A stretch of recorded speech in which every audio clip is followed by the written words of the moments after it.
And I apparently am live. How's it going, everybody?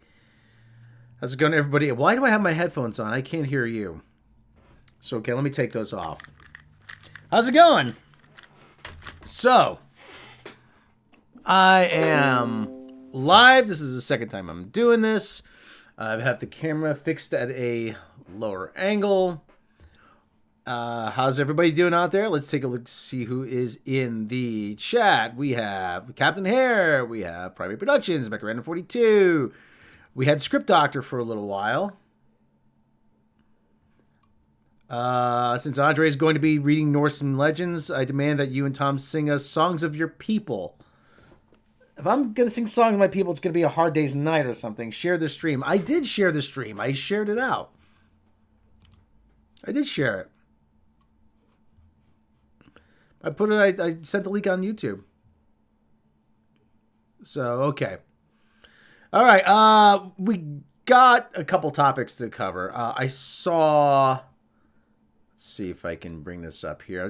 I'm learning. I need another monitor. People. Fucking A. Let me see. Window capture.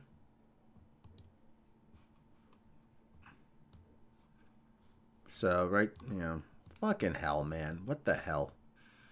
Well, okay. Well, I watched this movie, this freaking movie, Thunder Force, last night. If I could ever fucking figure this shit out. Oh, for God's sake. Well, anyway, this is why you need a second monitor. Yeah. So I watched this movie last night. This movie is terrible. It is absolutely terrible. I don't want to spend too much time talking about it. I have to wonder why exactly this movie was made. So, if I can figure out how to make the window smaller here.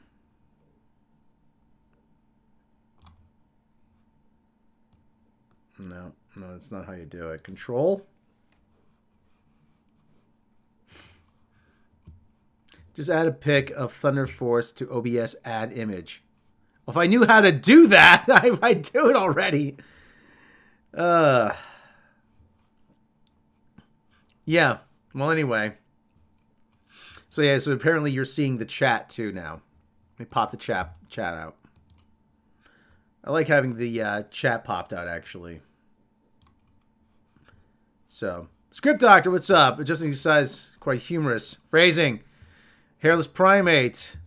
So anyway, okay, so this Thunder Force deal. It is probably the worst movie I've seen in ages. Morbid Fury, how's it going? So, okay, the premise is very simple. I don't want to talk too much about this. The premise is that Melissa McCarthy is a slacker. She goes up. She was driving a forklift, and her buddy Octavia Spencer, that they knew way back in the day, they were killed by. Her parents were killed by a bunch of mutants. They call them miscreants. Doesn't make a difference. Okay, not important to the context of the story. Hey, Chef, how's it going? Chef Carolyn's here. So anyway, she developed. Octavia Spencer grows up to be a scientist. Melissa McCarthy is her slacker buddy. She's driving a forklift. I've driven a forklift. It's not a bad job. It's fairly low key. You know what? And first thing I said to her when I saw that scene when she's driving a forklift is that she cracks open a beer. I said, you know what? She cracks open a beer. They catch her. The first thing they do is they fire her. I have a lovely beverage, by the way.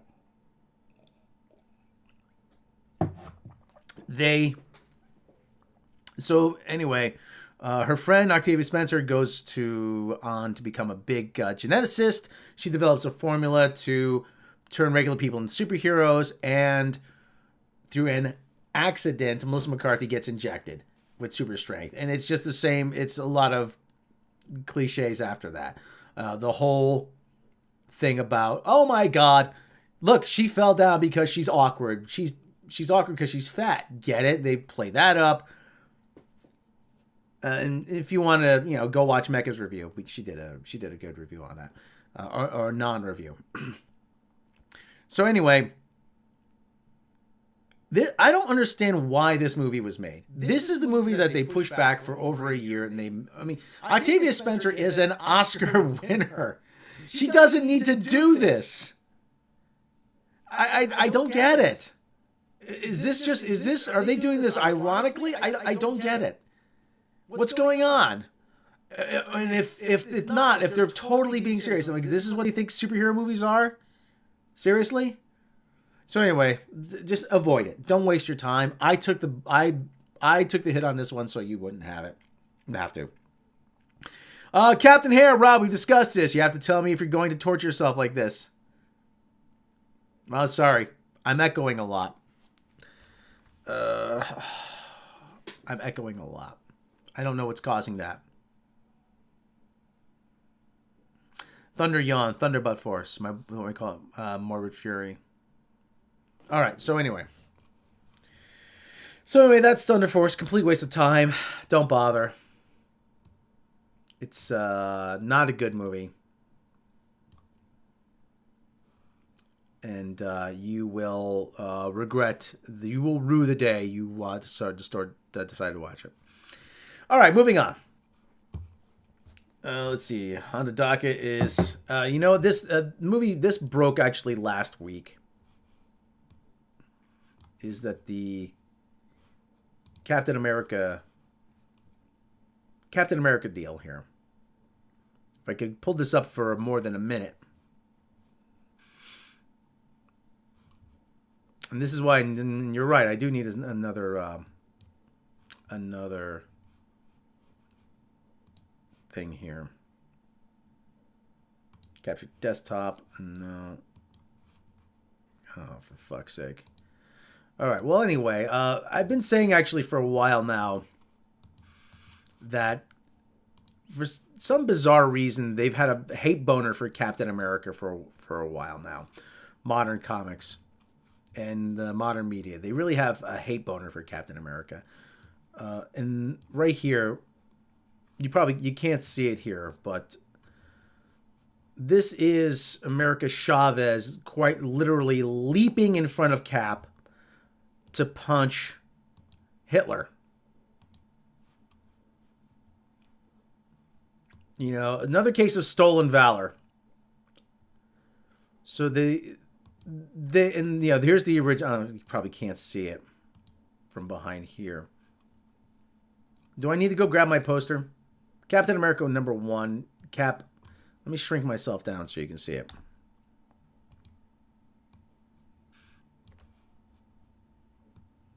So, okay. So there. Well, okay. We kind of... Oh, that didn't help. That didn't help either. We learn as we go, people.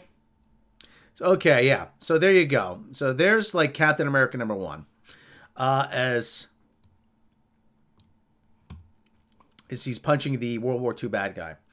This very iconic cover. I have a poster of it. It's behind over here. You can't see it. It's just off camera. But Steve Rogers, we all saw the movie. Steve Rogers is given a choice whether or not he wanted to actually use his powers for himself or... Who is quacking me? For God's sake. Here's my phone. Steve Rogers is trying to use his... he decides to use his powers for his new abilities for people other than himself. It's proving he's not a selfish prick. Use the phone for the chat. Okay. Now you tell me. Thanks a lot. Oh, for God's sake. But anyway, like I said, modern Marvel has had a hate boner for Captain America for ages now. It's this weird thing. Because they have a thing about he's a straight white male, like so they've got to humiliate him. It's not so much that he's a straight white male. It's just turn it down here. Let me just pull my chat up here on my phone. It's that they want to make you feel bad for liking him because he's a straight white male. And the whole problem is now they're using Captain America as a way to retcon the whole Marvel universe. I'm like, and oh well, if you like Captain America, you should feel bad because the CIA originally they experimented on a guy named Isaiah Bradley, and he wasn't. No, they tortured this poor black man. I'm like, well, okay, well, yeah, but you didn't tell me that until just recently. And the whole thing, and they're showing it in Falcon and Winter Soldier. Listen, I haven't watched Falcon and Winter Soldier. I don't want to. After they fired Gina Carano, I lost interest. Okay, I don't want to watch Falcon and Winter Soldier.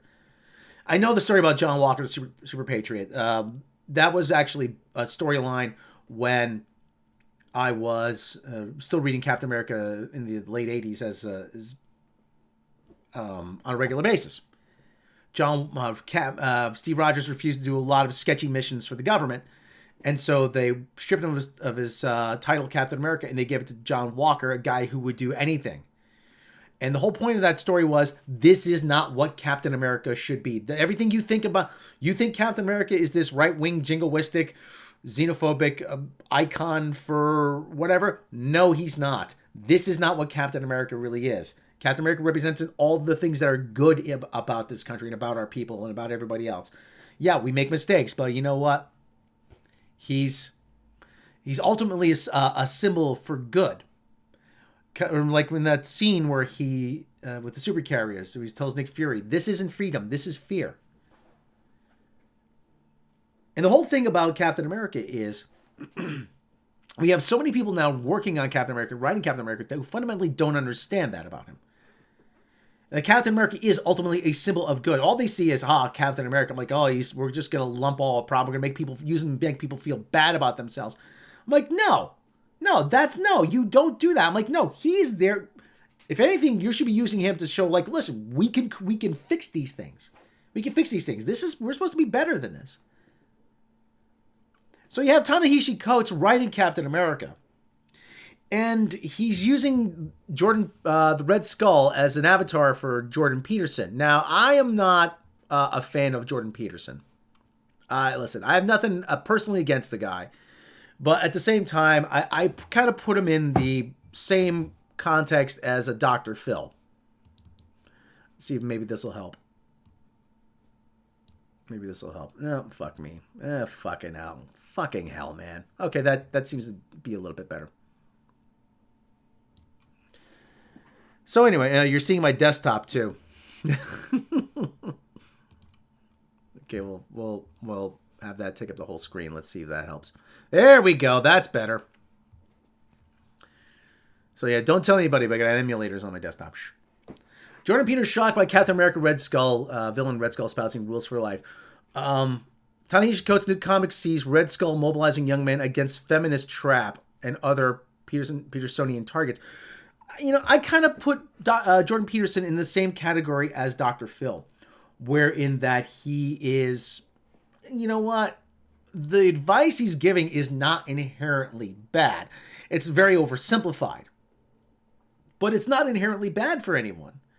Clean your room. If you have an uncluttered living space, you'll have an uncluttered mind. Oh, okay.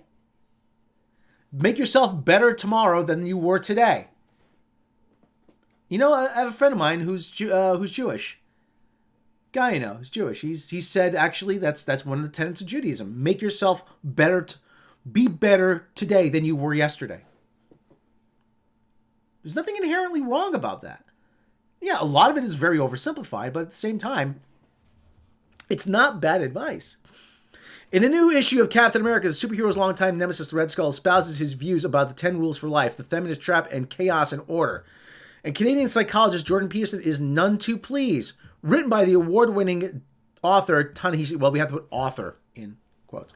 Ta-Nehisi Coates, the Marvel comic features a version of the villain who looks to radicalize young men, by telling them what they've always longed to hear, that they're secretly great, that the whole world is against them, that if they're men, they'll fight back. I've looked at some of that stuff. That doesn't say that at all.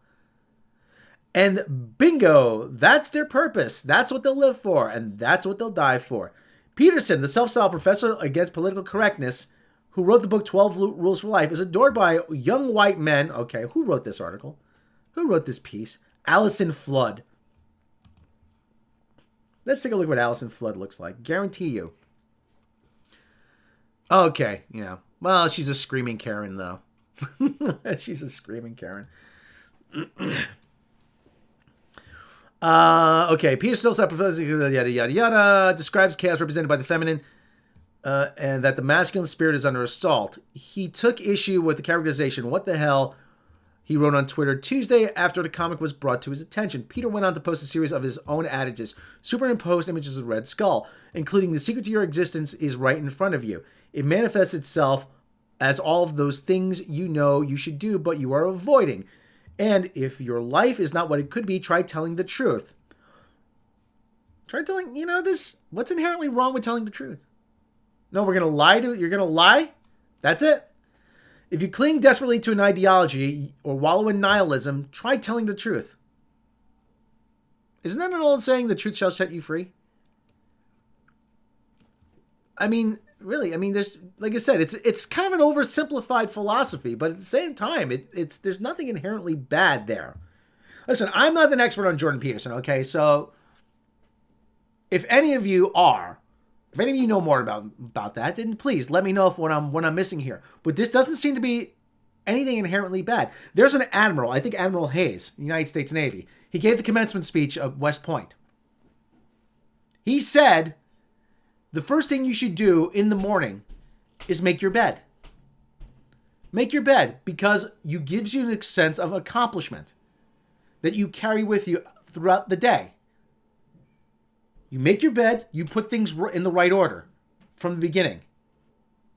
And if things don't go your way and when you come home, at least your bed is made.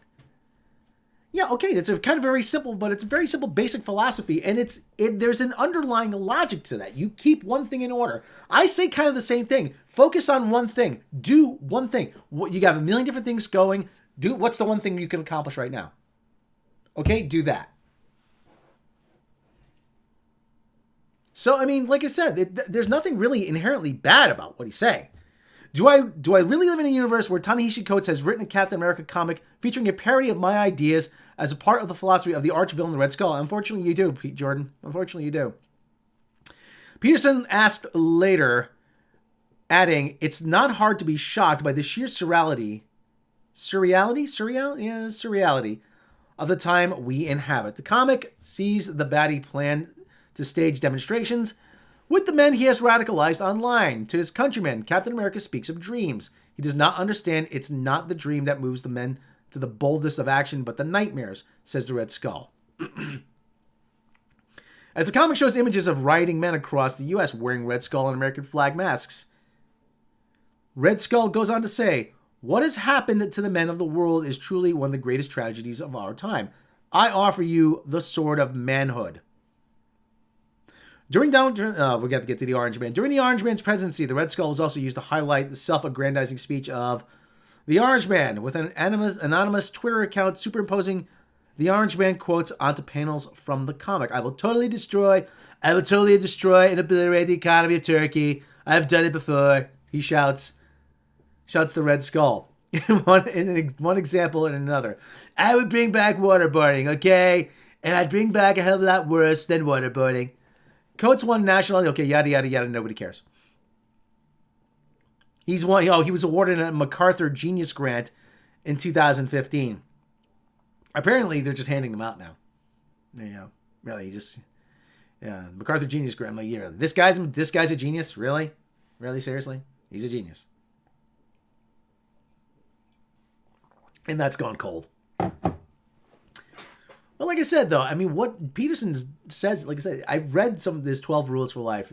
It's not inherently bad advice. But at the same time, like I said, we're just using Captain America now in comics to make people feel bad about themselves.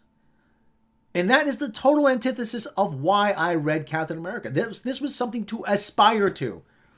Professor Geek actually calls him one of the great aspirational heroes. Yes, you are never going to reach that level that Captain America is.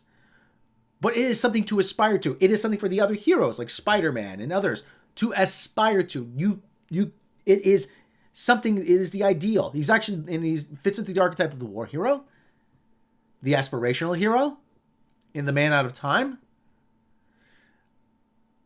And I keep saying that, and I brought this up on a live stream, that we live in an age where we tear down heroes, where heroes are torn down.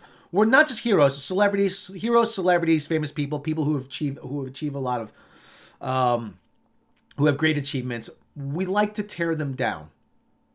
For what purpose? I'm still not sure. Make ourselves feel better? I took him down a peg. He's at my level now. I'm like, no, you should raise yourself up to his level. We shouldn't be tearing, somebody, whether it's LeBron James, Dr. Jonas Salk, who invented the vaccine for polio, something like that. I mean, an actor like Sean Connery, well, they're pissed. People are still pissed about Sean Connery, that they couldn't cancel him while he was still alive. We do. We live in an age where we tear people down. And I've said that T-shirt that was going around in the 90s with Jesus and said, kill your heroes. I'm like, no, that's not what that means. That's what happens when you do kill your heroes. So anyway, Ta-Nehisi Coates, I mean, he's supposed to be writing the new Superman. Oh, for God's sake. That is going to be a disaster in the making. That really is. I picture Superman talking about his white privilege. I had certain privileges growing up here in Kansas that other people didn't in cities like Metropolis, Gotham, or Keystone. I recognize what privilege I had. It's gonna be an hour and 45 minutes of Superman saying, I'm sorry for being a privileged alien. Or they're gonna make Superman, they're gonna do the Calvin Ellis Superman, and I can't wait to see how badly that bombs. If Superman bombs with Jughead Abrams, and I know I shouldn't call him Jughead Abrams because that's actually an insult to Jughead. If Superman bombs, maybe that'll finally put the nail in the woke coffin. Because we do need another high-profile failure. James Bond is going to fail. Listen, as much as a Bond fan I am, James Bond is going to fail. This movie is going to be spectacularly bad. All the signs are pointing to... Okay, listen. I rarely consult a higher power, but I'm going to consult the 8-ball on this. Will the new James Bond movie suck? We've been waiting for it for a year, and they've been doing reshoots, all stuff. Will the new James Bond movie suck? Okay, and the 8-ball says... I can't read it. Fuck. Pardon my language. Very possibly? It's on a corner. Very doubtful. Wow, what do you know, 8-ball? But anyway, Captain America's in a lot of trouble, yeah. So,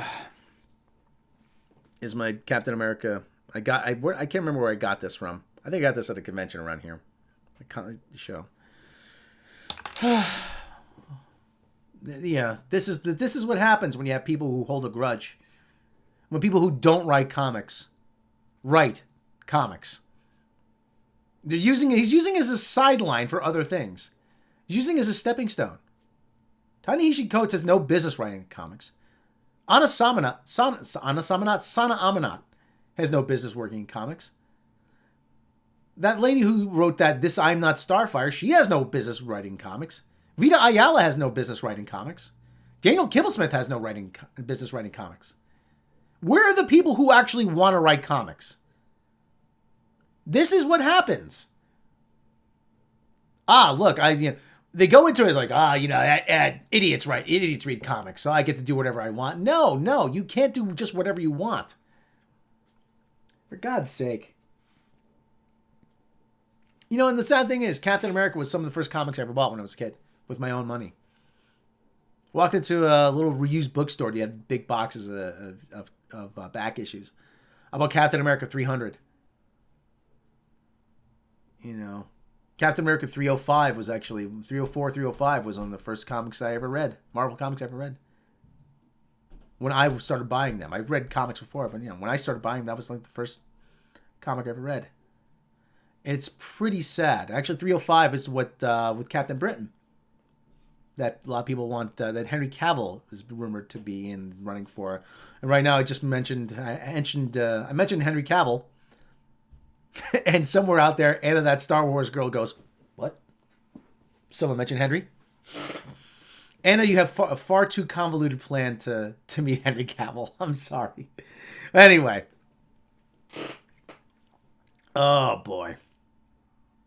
So, anyhow, yeah. So, Captain America is being ruined. Not the first superhero to be ruined by Marvel.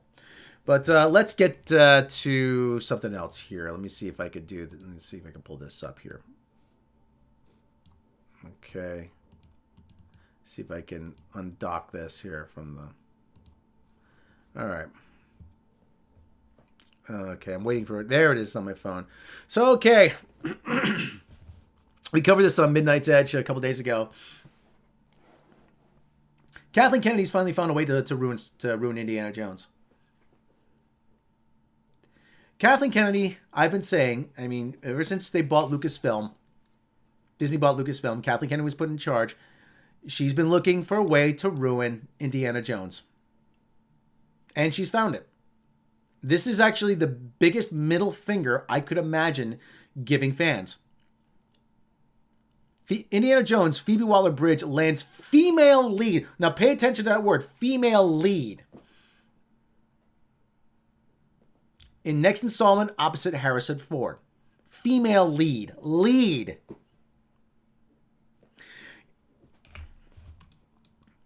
Following the confirmation at Disney's investors presentation in December, the next film was a go. Lucasfilm director James Mangold and director James Mangold looked to have their sights set on Harrison Ford's first new co-star.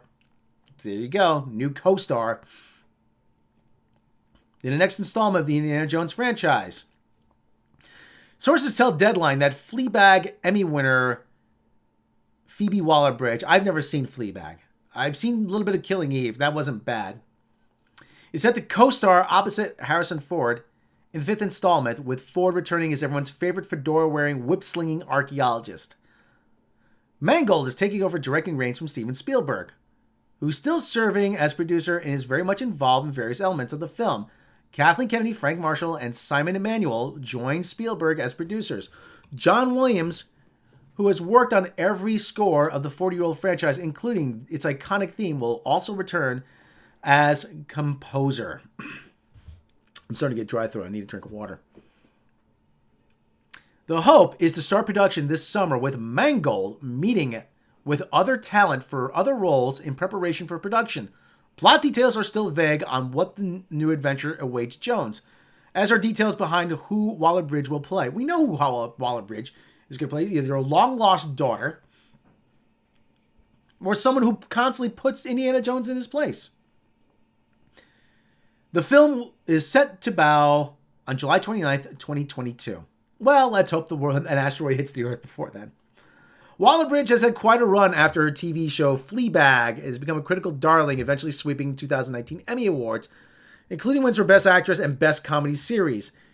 Since then, she has been busy on the film and TV front, serving as executive producer on the BBC hit show Killing Eve, as well as serving as writer on the next James Bond pick, writer and destroyer on the next James Bond pick, No Time to Care. My interjection.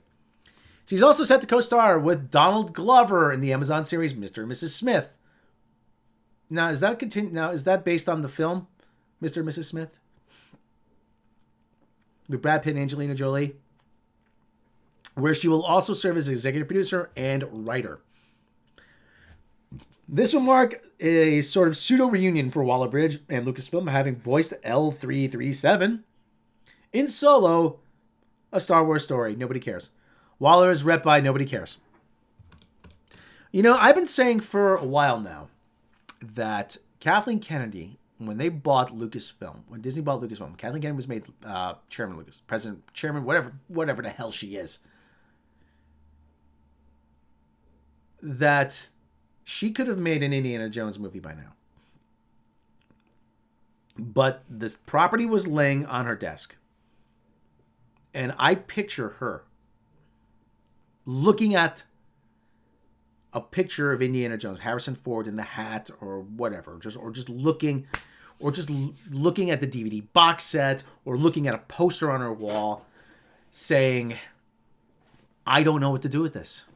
I really don't know what to do with this. Because it's a series starring a white man, a straight white man, set in a time where the hero has to be a straight white man, where he's fighting other straight white men. And she must have racked her brain. And she must have moved every stone, pushed every rock around, trying to figure out how exactly she was going to make this woke or wokeify this or make this female centric. And I think she's finally done it. I'm willing to lay even money that we are going to see a movie set in the 60s, because Harrison Ford, he's almost 80 years old now. We're going to see a movie set in the 1960s. It's going to be when feminism first starts taking root. She's going to be like an adjunct professor or associate professor at some college somewhere. He's going to be doddering around, having to apologize to her at every turn. And she's going to be saying, well, Dr. Jones, times have changed. Times have changed, Dr. Jones. We women can do anything that you can do. And she's going to literally take the whip out of his hand. I guarantee that's going to be a scene. She is going to take the whip out of his hand and use it better than he can. I guarantee it. And when that happens, I'm going to be here to say, I told you so. Listen, I could be wrong. I fully acknowledge. Damn it, I need a drink of water. I fully acknowledge that I could be wrong. But I don't think I am. I don't think I am. We've seen what Kathleen Kennedy has done. All of these characters in Star Wars are stand-ins for herself. Rey, Jyn Erso, the Enfys Nest girl, Emilia Clarke. You got two in the same movie. The little freckled girl and the Emilia Clarke. Two of them in the same movie.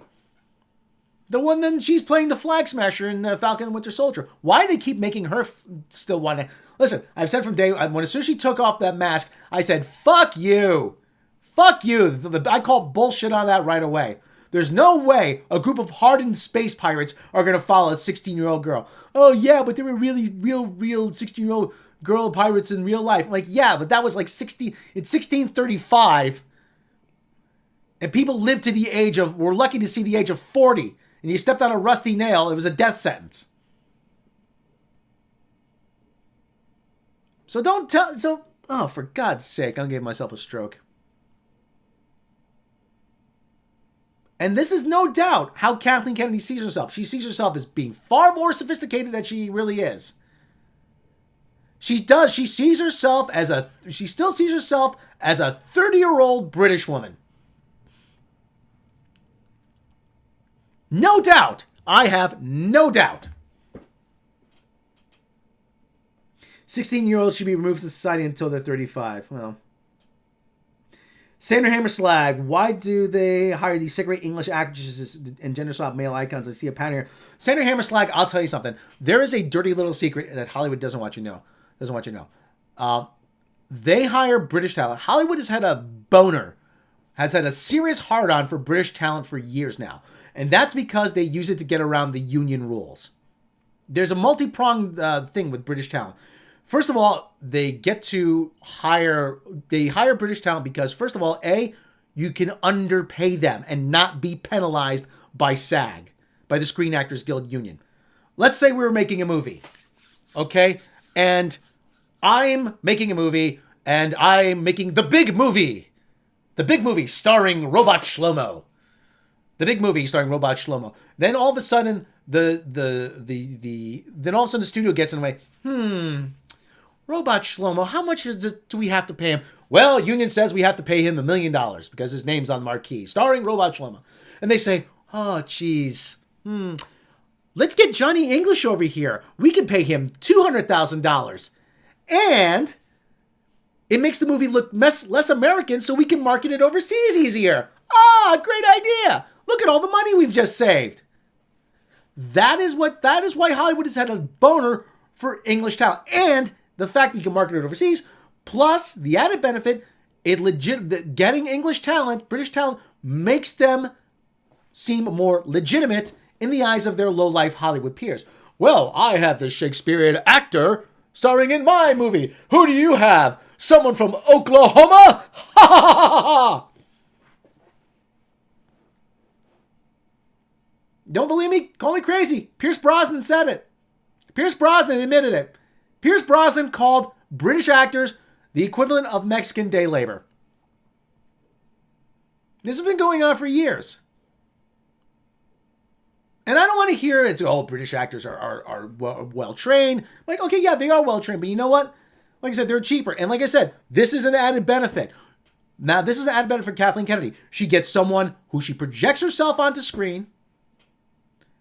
She can convince herself she's still a 35-year-old British woman and she's more sophisticated than she actually is. She has her avatar again. Once again, she has her avatar. And she has the added bonus of killing Indiana Jones. I wouldn't doubt that listen. I hope Indiana Jones doesn't die in this movie. I'm hoping that they let him ride off into the sunset. But you know what? Hope is not. Hope is it's not something you want to bank on. Script Doctor is also the dollar exchange with the pound. British agents aren't fierce negotiators for leads compared to U.S. agents. Well, you know that then. You know that better than I do. Ludford, that was already done, called The Last Crusade. Yeah, that was already done in The Last Crusade, but you know what? It's a fitting end. It's a fitting end for Indiana Jones. Let him ride off in the sunset. Let him have that happy ending. Let him live out the rest of his days, with that final bit of glory. But they won't let him do it. They won't let him do it. They won't. It's not Kathleen Kennedy style. She'll humiliate him. She'll humiliate Indiana Jones. I picture a scene where, like I said, she's going to take the whip out of his hand, or she'll wrestle the steering wheel of a Jeep from him. I'm driving, Dr. Jones. You don't know where you're going. Stand back. This is a job for a woman. You're going to call me nuts. You say, no, you're wrong, Shalom. I don't think I am. I am on this one. Santa Hammerslad, same for black male actors. The most 5 black, yeah. There always seems to be a few go-to guys. Chewy, that guy Chewy, David Oyelowo, Idris Elba. I sprained my Idris Elba the other day. I got dry skin on my Idris Elba. Yeah, they're the same guys. Like I said. So we have a countdown. We have a date. Countdown to when Indiana Jones finally gets ruined. Good job, Kathleen Kennedy. Yeah. By the way, how are those Ray figures selling? Has anyone checked out the Star Wars section at your local toy store? It's all Mandalorian stuff. It's all Baby Yoda stuff. Ludwig, so right there, I was calling things out, saying, yeah, things are looking strange about as early as 2010. Yeah. Morbid Fury can't wait for Jake of Arc. It's going to be Indiana Jones. And let me ask you a question. Why is Emilia Clarke in so much stuff? Emilia Clarke is the destroyer of franchises. I don't get her. Yeah, she's big name in Game of Thrones, but like I said, she's unconvincing in everything else. So anyway, so that's Indiana Jones. I got 14 people in the chat. How's it going? Let's see who's in the chat here. I don't know. Script Doctor, Sandra Hammerslag. Too much. Clark is British. Emilia Clarke is charming, but needs better acting coaches. 18 likes. Well, hey, I got positive ratio on this. Mansquatch is here too. Thank you for joining us.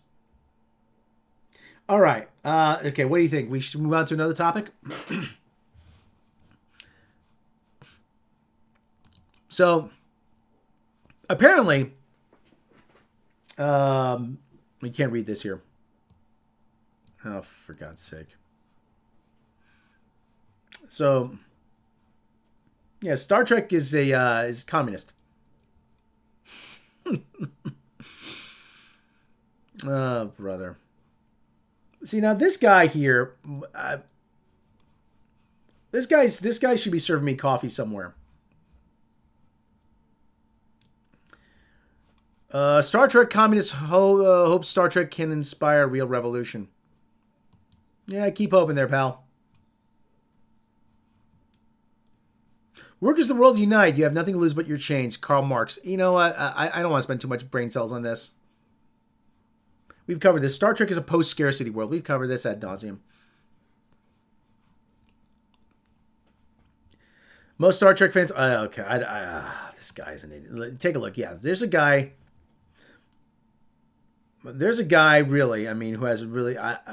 he has no way how the world works. You know, first of all, you're I'm gonna guess he's from China, and he's too young to remember what happened in Tiananmen Square. I'm gonna guess that, and once he finds out, he will be appalled. So, yeah, we've covered this actually, and Robert Meyer Burnett's covered this. Star Trek is actually a post-scarcity world where you have people who really want for nothing. And I've talked about this, and Mecca Rams talked about this, that the idea that Raffi is living in a trailer Vasquez Rocks. She's only living there because she wants to live there. You know, I understand people want to get away from it all. And somebody said about how, well, there isn't all as much land to go around. Like, who said, the Federation, this land is finite resource. Like, who says you have to live there on planet Earth? There's over 150 worlds in the Federation.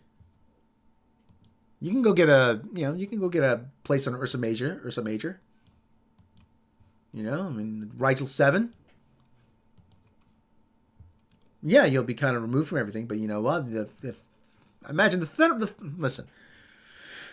The whole thing idea about money in Star Trek, this has been covered. There's no money in the Federation, but you know what? There is still an economic system where people in the Federation will barter for things. And but how do you get a vineyard? Well, you know what? Picard's vineyard was in the family for generations. Most likely before the Federation was a thing. The Federation only existed for for about 200 years. Picard's family goes back most likely several generations.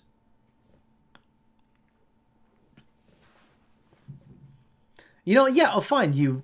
The whole idea is that, you can do things by choice in the Federation. You can become an archaeologist because you have your housing and your medical needs met, and you have replicators. You don't have to worry. You don't have to worry about how you're going to pay for groceries.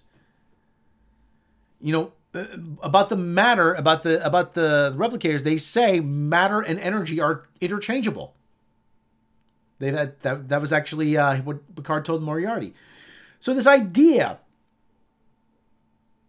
that communism is the state owning property. The state doesn't own property. What this guy's talking about is social democracy. I don't want to get too deep into weeds. There's other podcasts for that. But this whole idea that there's there's still capitalism in the, as we see, there's still capitalism in Star Trek. The Ferengi are Yankee traders, they call them. Buyer beware. And there's still an economic system where they have gold platinum and gold press platinum, and they have credits, and they have Federation credits that they use to barter with other civilizations. The dilithium miners that time and Mudd's women, they were negotiating a trade. We want wives. The guys, they were there by choice. They weren't part of the Federation, but they were there by choice. And there's actually several references to people who exist outside the Federation, traders and Klingon craftsmen. So yeah, there is still an economic system in Star Trek. So this guy's office rocker, and that's all I'll have to say about that. So you might want to actually learn something about economics. Granted, they teach economics at 8 in the morning. My generation, the millennial generation, were affected by the crisis that is capitalism. Nguyen says, although every generation has been affected by the excesses of capitalism, Nguyen says some generations are more uniquely situated to witness that. That's obviously the millennial generation and Zoomers. Oh, fuck off. Fuck off. Fuck right the hell off. Okay? Let's see about, let's see, Star Trek movie, JJ. Yeah, this is the one I wanted to...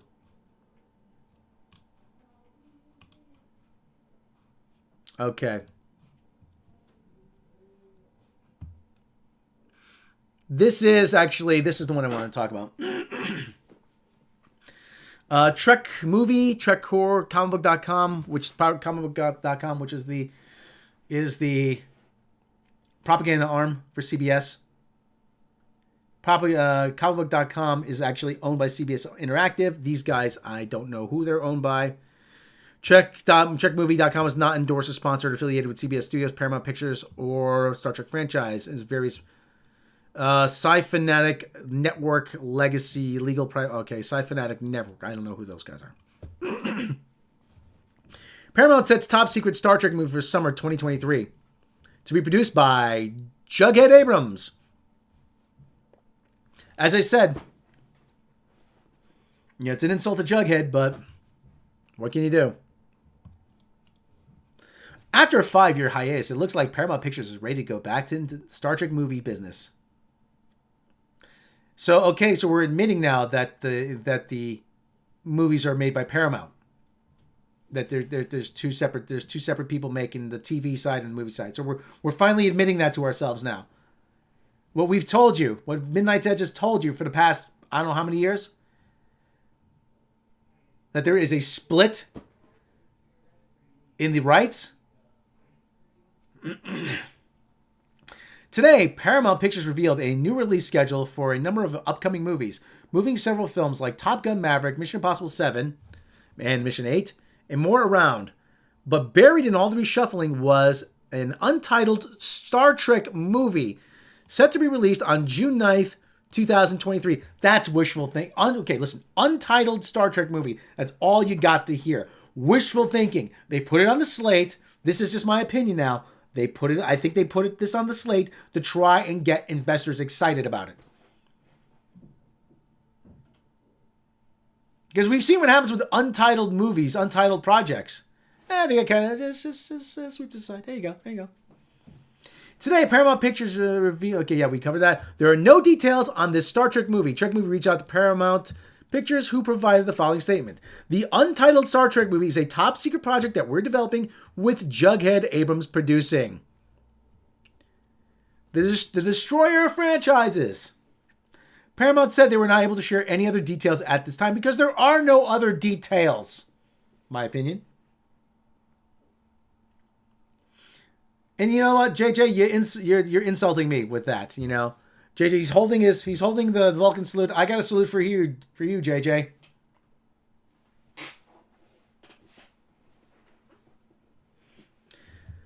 The latest news about Star Trek feature film came in March when it was reported that the new head of Paramount Movies division had ordered a script from Discovery writer Kalinda Vasquez for a new Star Trek film to be produced by Jughead Abrams' Bad Robot Productions. No details are known about the script, except for being described as an original movie that Vasquez hatched. So this is a project that she pretty much came to them with. This latest script is the 4th Trek film that has gone into development at Bad Robot and Paramount since the release of Star Trek Beyond in summer 2016. However, today is the first time in the last 5 years Paramount set a release date for a Star Trek movie. It's possible this June 2023 film is from Vasquez's script, or it could be related to one of the other scripts completed over the last 5 years, or it could be something completely new. It would not be surprising for Paramount to be looking to develop multiple Star Trek films, as they and other studios are doing with other franchises. This is developing story. Trek movie will provide updates as they become available. Okay, so we're finally admitting that the movies are from Paramount and the TV side is from CBS. We're finally admitting that to ourselves, aren't we? Aren't we? Aren't we? Aren't we? Aren't we? Aren't we? Aren't we? We're finally admitting, you guys don't know what we're talking about. No, okay, look.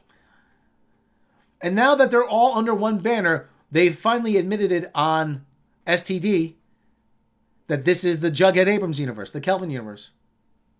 They slipped that line in there. The temporal incursion. Romulan spaceship. This is going to be a disaster. This is going to be an outright disaster. The sugar high from the J.J. Abrams reboot is over. Now it's just a hangover. There is no way that this man can salvage Star Trek. Star Trek is finished. I am perfectly fine. I'm perfectly okay with Star Trek going away for the foreseeable future. In fact, that would be the best thing for it. Have Star Trek go away. Just go away. Disappear. Take 5 years off. Take 5, 7, 10 years off. I have Next Generation. I have the movies. Do I have the movies over here? I got the movies somewhere. Tom used to watch. I got the movies. I got, let's see. Where are the movies? Where are my movies? Where are my movies? Where are my movies? So, see? Look, see? I got the movies right here. These are, see that? See? Right here. See? You can't see because of the glare. I got my movies.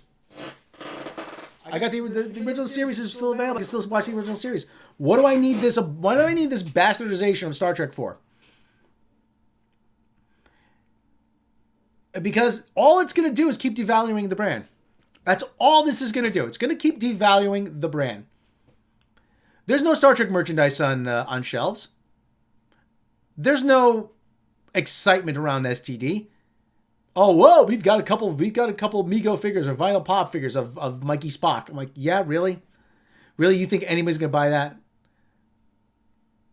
Yeah, Doomcock might have the in-action figure, the plank of wood. With 0 points of articulation. Rob Meyer Burnett, I think, has one of those. What is this gonna... I mean, really? You're not satisfied with the current state that Star Trek is in, are you? You just want to keep driving it further into the ground. And once the Orville comes back, we're going to see, and when we see someone who actually cares about a franchise and what someone who doesn't care about a franchise, we're going to see the dichotomy at play here. And the fact that Star Trek has fallen so far, the fact that it is irreparable at this point, it's unsalvageable. The fact that you have done more to destroy Star Trek in the last 4 years. I say 4 years because, listen, there was still... Okay, listen, I bought into the 2009 movie. I said, okay, let's see where this goes, okay? Good cast. Story's kind of silly. Okay, I was like, all right, you know what, Star Trek? Yeah, I got Star Trek back. Yeah. Then Into Darkness came. It's like, all right, I tried defending it, but after I was like, I really can't. Beyond was okay. That's the best you can say about these new Star Trek movies. They're bad to okay. There's nothing great. There's nothing Wrath of Khan level here. There's nothing Star Trek The Voyage Home level here. There's nothing Star Trek 6 The Undiscovered Country here. Hell, I'll take First Contact over this. I'll take Star Trek Nemesis or Insurrection all day long over STD or Picard Or Lower Decks. Dear God, Lower Decks. How does Lower Decks... Dear God. My brain broke thinking about Lower Decks. Now we have Prodigy coming. Prodigy, which is just essentially Fortnite characters. Star Trek is in... This is the worst shape Star Trek has been. Even when Star Trek was canceled in 1969, it was in better shape than this. It's at a point where, like I said, I can't get excited about it anymore because I know the people handling it are just going to screw it up. They are doing what the cool kids never could. And as they are finally going to bury Star Trek. Because Star Trek was never for the cool kids. That was the thing. Star Trek was never for the cool kids. It was for guys like us, guys like Tom, guys like Andre, Mecca, Robert Burnett, Anna at Star Wars. You know, we were never the cool kids. Haha, you like Star Trek? Haha, get lost, nerd. Script? I mean, how much proof? And I know, listen, we've talked about this on Midnight's Edge. The prevailing wisdom is that, well, maybe the next one. Maybe the next one. Maybe the next one. Maybe the next one. If I buy a Nissan, okay, and I have nothing but trouble with the Nissan, and I buy a Nissan Sentra, no matter how many tacos I drop in it, Brie, if it keeps breaking down by the side of the road, eventually I get rid of it. Or no matter how many times the mechanic screws up, doesn't fix it, I get rid of it. My brother, his ex-wife, had a car that broke down on schedule every 6 weeks. A Pontiac Grand Am. Every 6 weeks, it broke down. It got to the point where he called me up. Hey, Rob, I need a ride. Has it been 6 weeks already? Eventually, they got rid of it. Eventually, you've got to cut your ties with Alex Kurtzman and J.J. Abrams. He's ruined Star Trek. He's ruined Star Wars. Okay, Mission Impossible. He saved Mission Impossible. But you know what? Beyond that, show me what else he's done. And he's going to ruin Superman. Everything associated with J.J. Abrams dies. And I don't care what people say. Matt Reeves, he's going to destroy Batman because he's associated with J.J. Abrams. It's this stupid mystery box shit. And I keep pointing to the Christmas episode of Community from season 2, Abed's Uncontrollable Christmas. They go to the North Pole, they find a box, a literal mystery box. Is that the meaning of Christmas? Abed opens it. What is it? First season of Lost on DVD. It's a metaphor. It represents lack of payoff. That is the perfect metaphor for J.J. Abrams. And they did it with the first season of Lost. I can't imagine, like, it's going to be, again, another world universe breaking event. Somebody wants revenge. This has been the same movie 3 times. Nero comes, there's a world breaking event. Nero comes back, wants revenge. John Harrison / Khan wants revenge. The Admiral wanted revenge. Idris Elba in Star Trek 3, Star Trek Beyond, wanted revenge against the Federation. Why? Who the fuck knows? Who the fuck knows what was his plot? What did he want? He wanted revenge. Why? Well, they left him there. They did? Really? I didn't see him. I don't remember him making very much of an effort to get off that planet. You think he would have repaired the ship? But J.J. Abrams has this thing about how ships have to move in the atmosphere, though. So if the ship was in orbit, conceivably they could have actually been better off. Granted, it would have been a decaying orbit at some point, but at the same time, at the very least, a ship would have been in orbit, or would have been something would have. Listen, whatever you can come up with was better than what he came up with, or John Watts, or John Watts. Well, I don't remember who directed Star Trek Beyond. It was a dumbass movie, looking back on it. Yeah, it had good action. It was a big dumb action movie with Star Trek characters plugged into it. That could have been anything. interstellar beaming, transwarp beaming, whatever stupid shit that was. There's no need for starships now. Everything he does is universe breaking. And season 4 with his little disciple Alex Klutzman, that's going to be another thing. A gravitational anomaly 5 light years across. Do you know how? And as said it, do you understand how big 5 light years is? The speed of light. 5 light years is the amount of time it takes for the speed of light to travel in 1 year.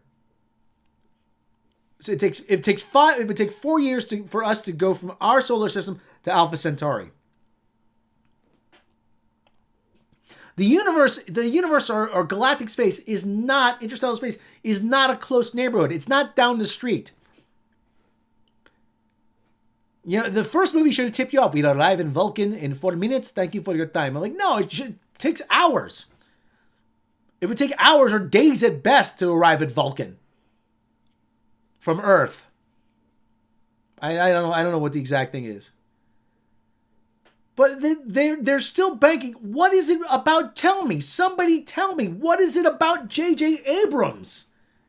Tell me about what is it about? Why is Hollywood so fixated on J.J.? Listen, I understand the Me Too movement. His wife is instrumental in that. I understand that. I understand the whole thing. That they want to be on the right side of history. They must have dirt on somebody, in my opinion. But J.J. Abrams has done nothing but screw up over the last few years. Yes, he revitalized Mission Impossible. That was one franchise. One. He's made an absolute mess out of Star Wars. He's made an absolute mess out of Star Trek. There's a guy, actually, who's a coach, football coach, named Kevin Gilbride. He's from my neck of the woods. He developed what was called the run and shoot offense. And you had a lot of people believing in the run and shoot offense. Now, granted, he didn't win 2 Super Bowls with the New York Giants. But a lot of people were using the run and shoot offense. A lot of teams were using the run and shoot offense, and a lot of teams were losing with it. Defenses adapted. But it came to a point where it wasn't about him winning. It was about proving what he was doing worked. And he refused to adapt. For all the games the New York Giants won with Kevin Gilbride as offensive coordinator, they lost a lot of games. They were seasons that they did not make the playoffs. This is the same idea. What J.J. Abrams doesn't work anymore. It doesn't. It doesn't. The first time I saw merchandise from the J.J. Abrams movies was at Star Trek Las Vegas. Never seen it on a store shelf before then. Saw it online, pictures, I'm like, saw it at Star Trek Las Vegas, said, wow, this does exist. Nobody wants this crap. Nobody. And the fact that you're going to go back to that well just tells me you are bereft of ideas. You have no original ideas left. You lock me in a hotel, you lock me in an office for a week, I can shit out a better Star Trek movie. Senator Hammerslag, I heard they just started a massive campaign in social media to cancel Earth because they were offended by our stupid. Yeah. Space is really big. Yeah, it is. Mansquatch, Piff, they are Navarre going to get Vulcan. That is actually so unbelievably dumb. You renamed Vulcan Navarre? What the hell? Oh, it's a tribute to fan fiction. You shouldn't be mining fan fiction as a resource. There's a reason why it's fan fiction. Because a lot of it is just bad. Oh, God. So let's see what the chat is saying. So we got 16 people hanging out with me. How's it going? My nose looks really big in here, doesn't it? Let's write Star Trek film here on screen. We probably could, man, Squatch. We probably could. Probably could. I my older brother and I just reviewed porn already. Oh. Actually, there's a movie that I got uploaded to a certain site that I've been looking for. If you were to combine the letter X with a hamster, and there's a certain movie, yeah. Man Squatch, fade out. Lieutenant Robb Shlomo shoots her with a phaser. That's what it's called. So, but like I said, the whole idea in 144p, I look like Bret Hart. Bret. You know what? I miss wrestling. I miss old school wrestling. I really do. I don't go for this soap opera stuff. I miss Bobby the Brain Heenan, Captain Lou Albano, the Moondogs, Afi and Sika, the Wild Samoans, Mr. Fuji, that era, Gorilla Monsoon, that era of wrestling I really, really miss. But actually, my older brother Dino and myself, he came up with an idea for a Star Trek series. You have a series of troubleshooters, and you could have Picard as an admiral, he just appears every so often. But it's kind of the same. It's kind of the same approach as just about every Star Trek series.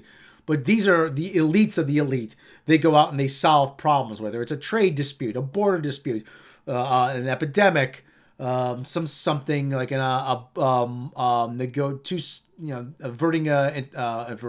negotiations to avert a war, colony resettlement, something like that. Star Trek Special Forces. I don't know. There's probably already Special Forces in Starfleet. I don't know what the names are. Someone said they're called the Makos, I guess. Man Squatch, my idea for a new Trek series is that they start exploring space on the other side of the Cardassian Union, now that the Dominion War is over. Makos, yeah. Yeah.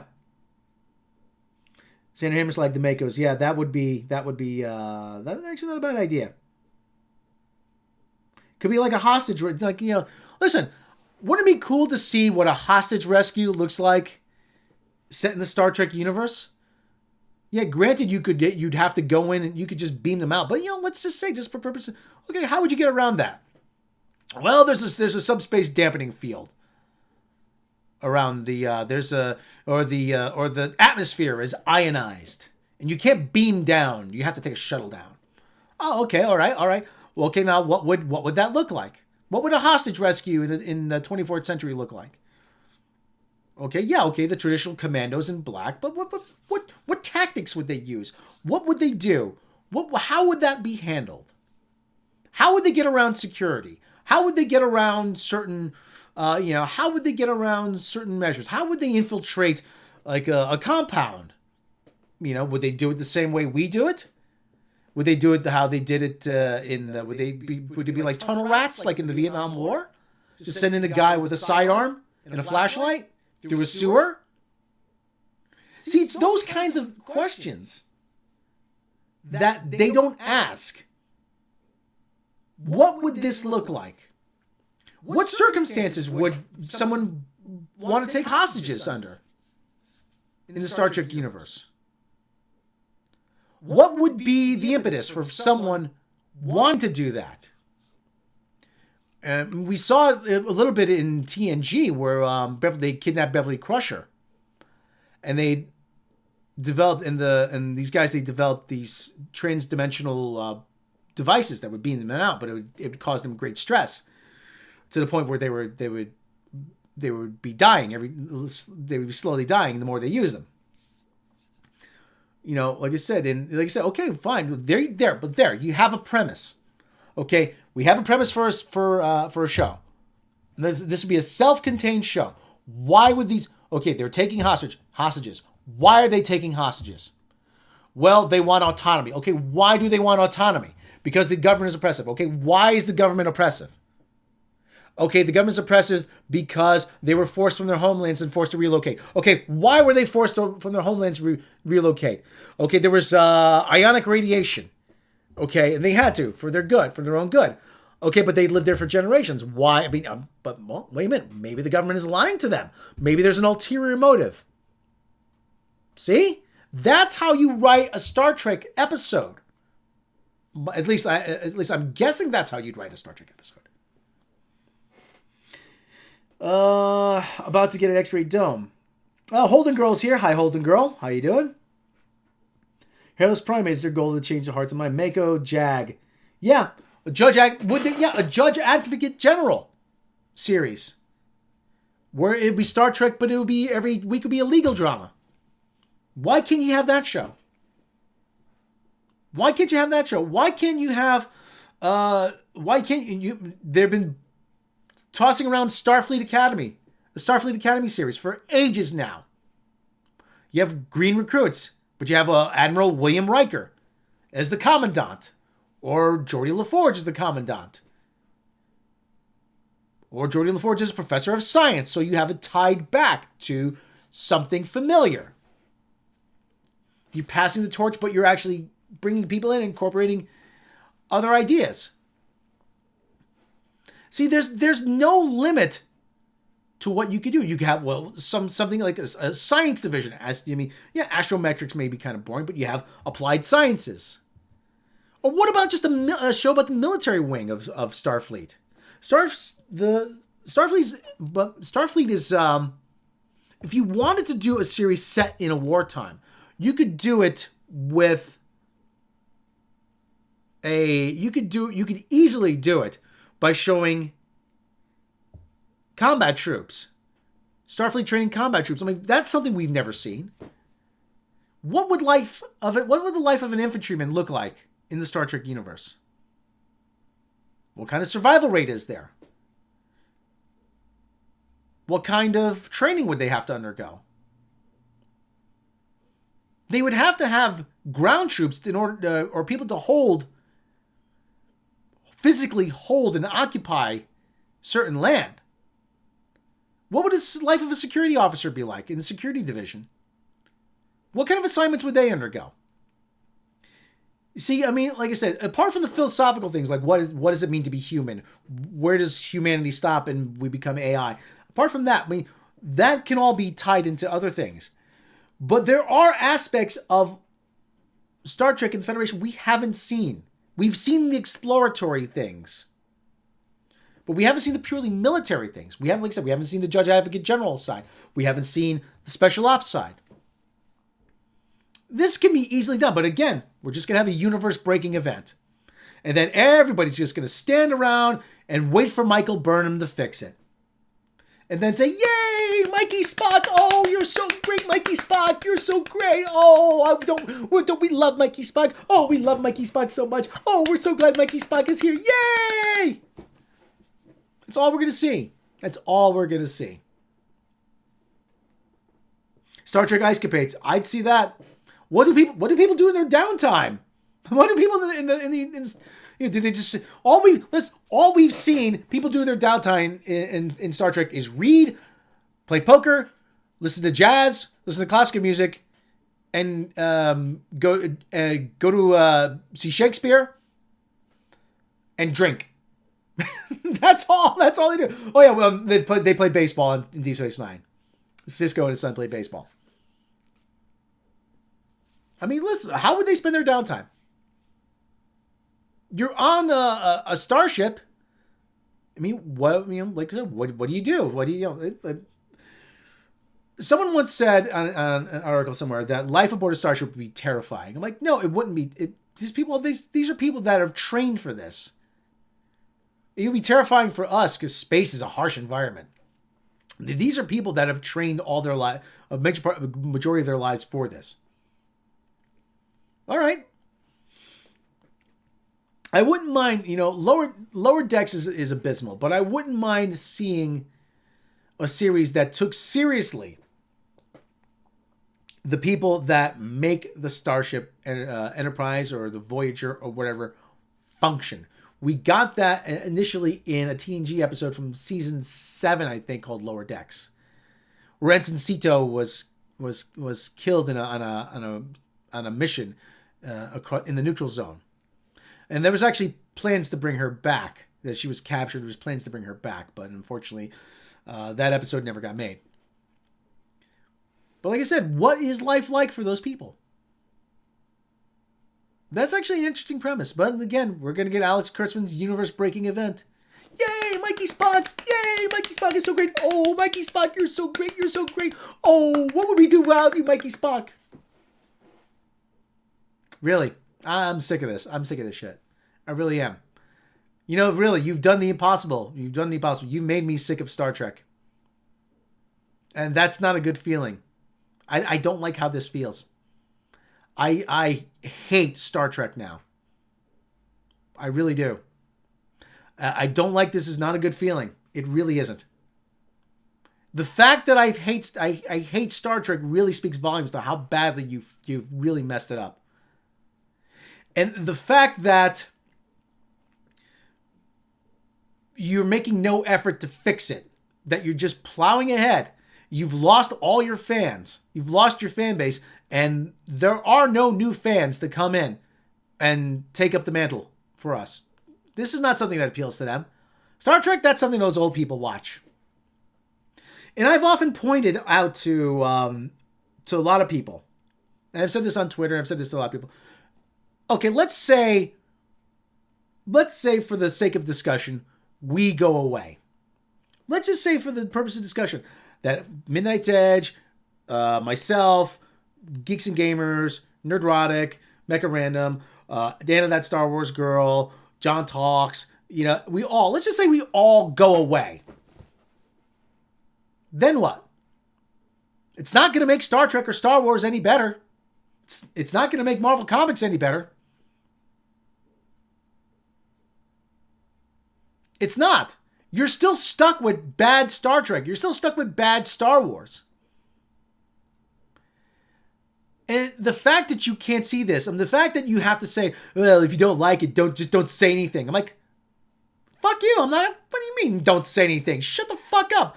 You're putting it out there. Nobody asked you to do this. I didn't ask them to make a new Star Trek series.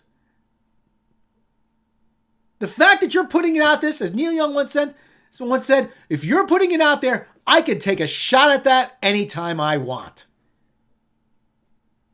Oh, well, obviously you don't like it. It's not made for you. Like, I can still have an opinion on it, motherfucker. Seriously.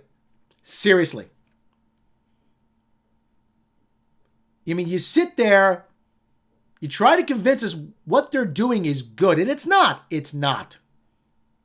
And the fact that you want to silence people tells me even more so that it's not good. That what you're doing, that you don't have the confidence to stand up and say, I like this based on its merits. And that you have to try to silence people from giving their opinion about a science fiction TV series or a science fiction movie. That the lengths you're going to try to make sure your opinion is heard and other people's aren't, speaks volumes. It really does. It really does. So anyway, Man Squatch, do you think Commander Riker would watch subspace anomaly porn? Probably. McRaven 42 there. No, they don't. They think we're not allowed to dislike it because they're cult members, religious zealots. Yeah, Keith Olbermann once said, your opinion is only valid if you can convince me. What are you, in a cult? Listen, I'm not a big fan of soccer, okay? Listen, if you like soccer, fine. But the only... I never get... Whenever I try to talk about...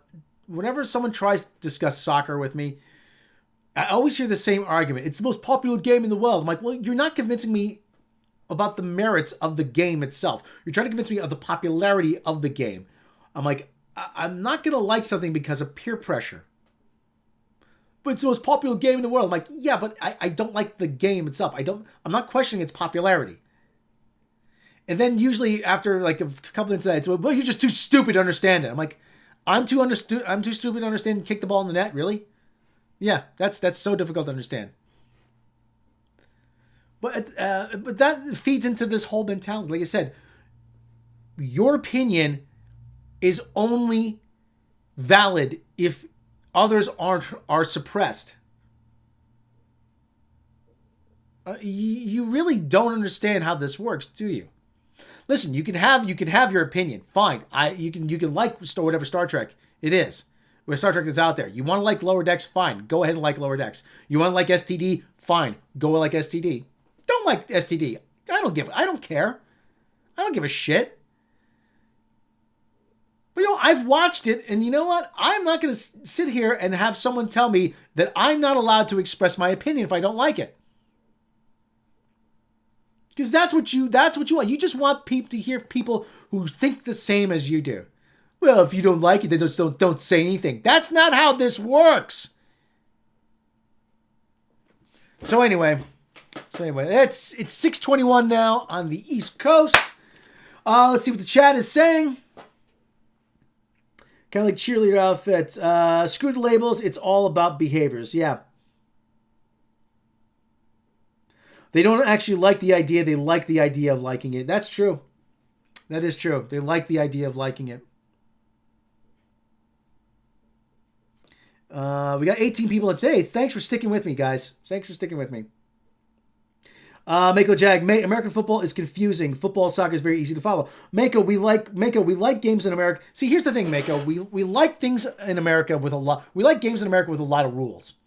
And once you get the grasp of American football, it's actually not that difficult. Yeah, the X's and O's and stuff, what you call the X's and O, offense and defense, that gets complicated. Just at its very core, you have 4 tries to move the ball 10 yards, and then you get another 4 tries. Okay, and if you on the 4th try, if you don't think you can get 4, you don't think you can get 10 yards, you kick the ball and you turn it over, and the other team gets 4 tries to get the 4 to move the ball 10 yards. That's all it is. Very easy. At its very root, it's a pretty simple game. Each try is called a down. You get 4 downs to make 10 yards, and then you have 40 seconds between so that you don't overly stall and take up too much time. You have 40 seconds between tries. That's all. That's all it is. Very, very simple game. Holden Girl, thanks for explaining that. I can't get into it. Okay. Nutrek wants to belong to the fandom. Can't understand fans. Mako Jack can never go wrong with investing in yourself. That's true. American football is rugby with more rules. Yeah. And a lot of the rules are in place to make sure that players don't get injured or they play fairly. That's the thing. Yup, all modern fans are consumer sheep. Well, yeah, they don't want opinionated fans. They just want people that are consumers. They don't want fans. They want consumers. That's the thing. They want people that are just going to go out and spend money and blindly consume and never question. That's what they really want. My mom ran a sci-fi convention in the 80s. Grew up around real fandoms. Thought everyone in the world was smart and quirky. Boy, was I in for a shock when I got to school. Okay. Yeah, we'll go to another few minutes here, guys. I've been going 90 minutes here, which is kind of surprising. Yeah, let's see what else is going on in chat. Mako Jag, Pad, I forgot you. Yeah, and the reason Mako Jag, the reason it's called football is because a lot of this in America we call football because most of the scoring was done by kicking the ball. You have field goals, which are 3 points. You have point afters, which are 1 point. You have drop kicks, which a lot of teams don't do anymore because the shape of the ball has changed over the years, which are worth 3 points. Touchdowns are worth 6 points. And they call it a touchdown because the ball physically had to touch the ground in the end zone. You had to touch the ball down in the end zone over the goal line. So that's why that's called. That's that. American football started off like European football, but it changed quite a bit. Actually, I can't remember what the first American football game was. It was played like in 1870, 1873 or something like that.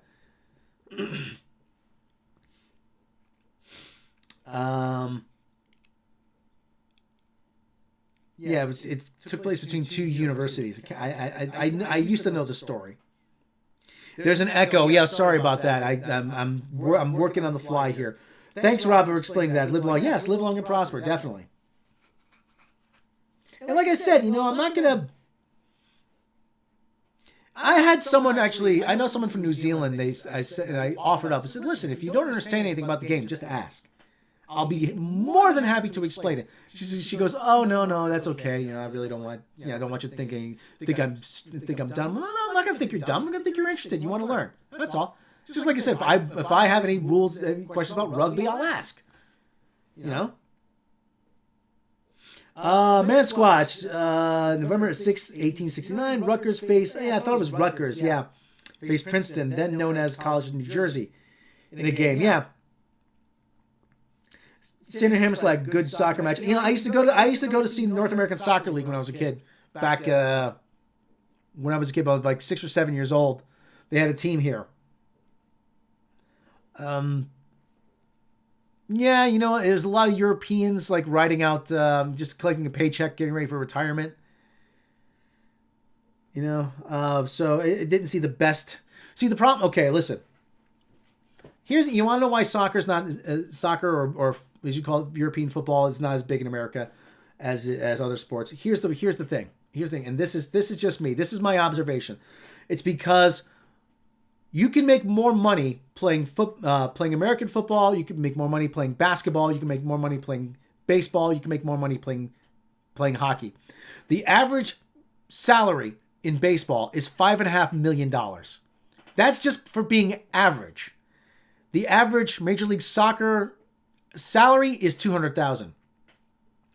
So it's very different. The average salary playing basketball is $4.5 million. The rookie minimum for basketball is $820,000, I think it is. The rookie minimum actually in baseball, I think, is about $850,000. So you make more money just being a rookie in being a first-year player in baseball and basketball. Football, I think the average salary is 1.9, but it's more closer to 900,000. I'd have to ask Uche that. But anyway, the average salary in hockey is about $2 million. So kids play soccer when they're young here, but then they move on to other sports, and it is incredibly difficult to get a kid who is maybe poor, maybe not from from the inner city, to dedicate their lives to a sport that they're not going to be rich playing. They're never going to become rich playing. And if you could say, okay, yeah, that's a fair point, but in Europe the salaries are a lot higher. With the amount of European talent, the spaces, the opportunities for an American to play in Europe can be somewhat limited. So our best athletes don't go. The best athletes in the United States don't go into soccer. I mean, I'm sure if LeBron James or Steph Curry went into soccer, that they would excel at it. So I mean, that's inherently part of the problem. Baseball has the highest individual average salary. That's right, Larry. My town is a Major League Basketball team and a Major League Soccer team. The soccer team players go completely unknown. But yeah, they're not very marketable. That's the other thing. I mean, well, the other thing too is that we like people that are larger than life. You know, the average basketball player is about 6'7", and the average soccer player is about my size, 5'8", 5'9". So I mean, yeah, I hadn't even heard of Lionel Messi until he was in the commercial with Kobe Bryant.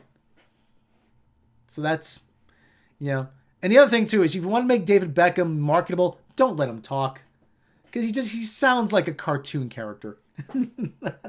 American women's soccer team are world champions, have been for decades. Love watching them play. Oh, okay, that's cool.